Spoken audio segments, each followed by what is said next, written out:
ഞാൻ പറഞ്ഞല്ലോ, ഇതിന്റെ അകത്ത് വരേണ്ട ചിലപ്പോൾ ഇതിൽ വന്ന പലരേക്കാളും അർഹതയുള്ള ആളുകളുണ്ട് പുറത്ത്.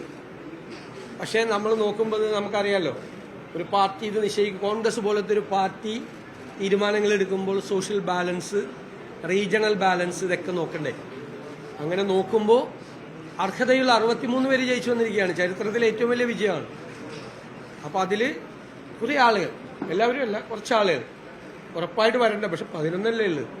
10 ഇതുവരെ ഉണ്ടായിരുന്നത് കോൺഗ്രസിന്, 11